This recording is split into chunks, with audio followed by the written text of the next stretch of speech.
Welcome to the vertical In-Situ Permeameter online tutorial. To start, we're going to cover the equipment we'll be using today.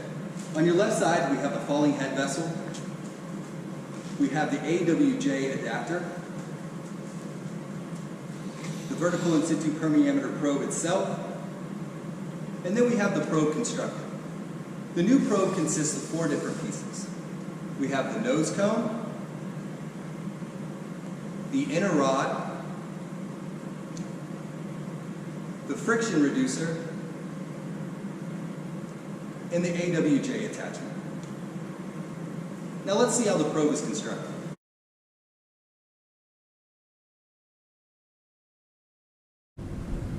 Prior to probe construction, it is advised to place PTFE tape or plumber's tape on the threaded connections. The inner rod will get 3 layers of tape, and the friction reducer will get 4 layers of tape.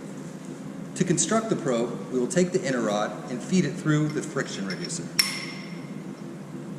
We will then add the AWJ connection and thread it onto the inner rod. We then push it through and hand tighten the rest of the way. We then take the friction reducer and retract it and add the nose cone. Now this is reverse threading, so you'll have to thread it in the opposite direction. You then feed the rest of the probe through to close it off, and that completes probe construction.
Now that the probe is pushed to the test depth, we now want to fill up the AWJ rod with water before we attach the falling head vessel.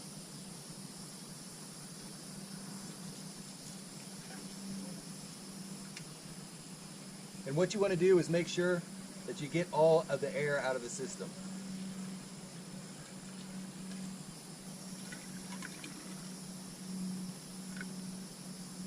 More water. And you can give the drill rod a little tap to try and work out any air.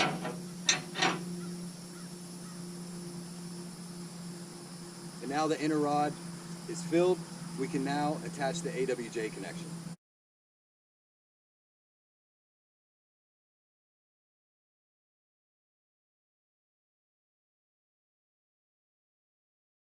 Now that the AWJ adapter is in place and threaded into the AWJ rod connected to the probe down at the test depth, we now want to fill up the AWJ adapter.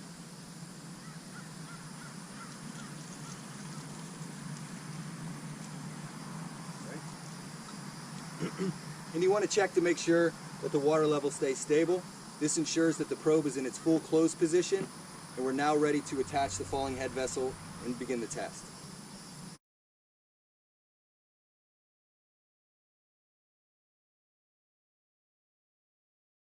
Now that the AWJ adapter is in place, we can now attach the falling head vessel. So you'll take your connection and thread it on.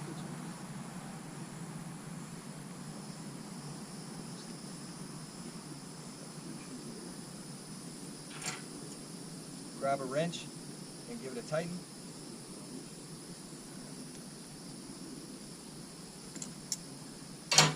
We then open the water supply and allow the tank to fill.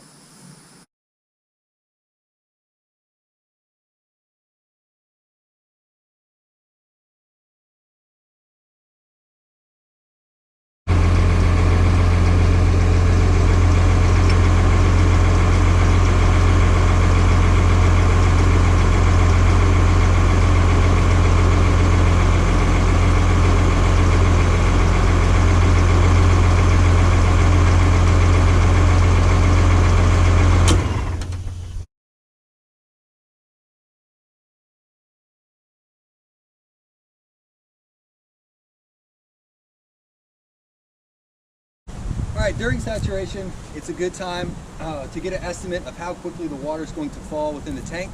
So this time you can go ahead and add a little mark.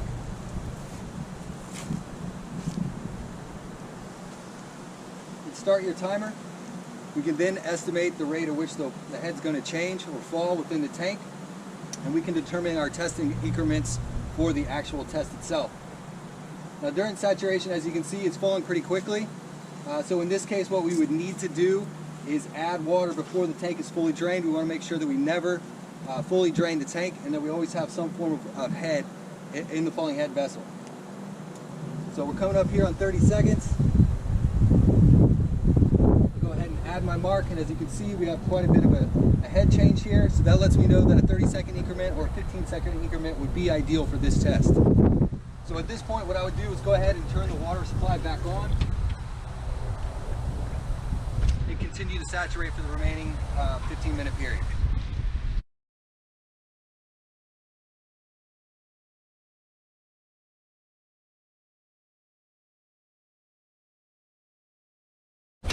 Okay, so we've just completed the 15-minute saturation period, and what we're going to do is cut off the continuous supply. As you see, I have a mark here. That's where we're going to start the test here at 20 inches. So when my water head reaches the start mark, I'll go ahead and start the timer. I'm then going to record an increment every 30 seconds.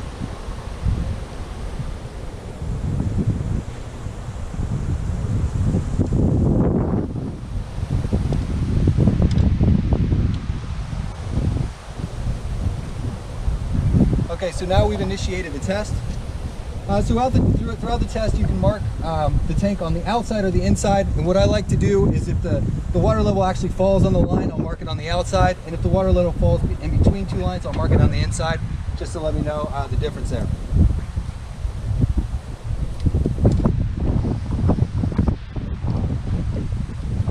So we're now coming up, so we'll count it down. 4, 3, 2, 1.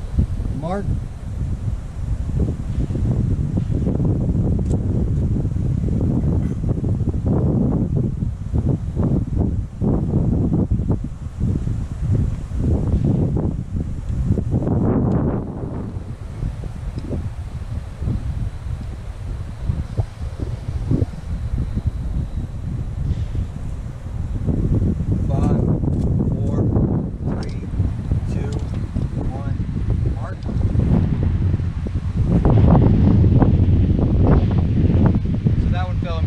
So I marked it on the inside that time.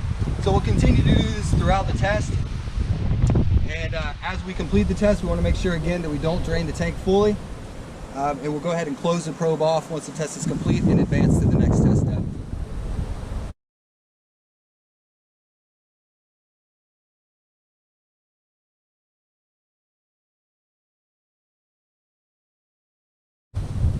Five, four, three, two, mark. Okay, so now we've taken our last test reading. What we want to go ahead and do is turn the water supply back on. So now we have a continuous supply going into the tank.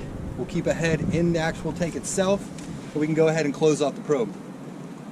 Go ahead.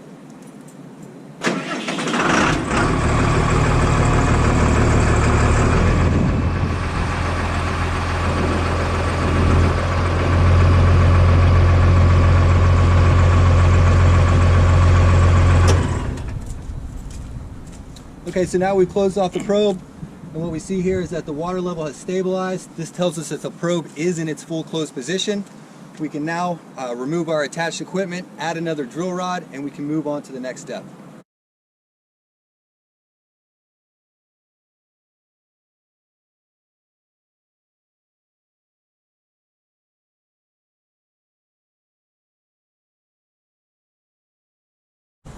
Okay, so after you pull the probe out of the ground, what you'll see here is that soil tends to collect on the outside. So before you move to the next location, what you need to do is go ahead and clean the probe off. So that's what we're going to do now.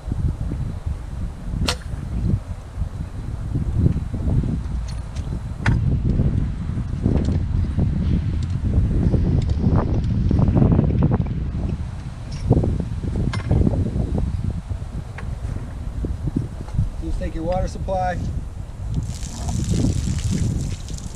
wash off the exterior. You want to make sure that no debris has entered into the probe. There's no loose tape anywhere.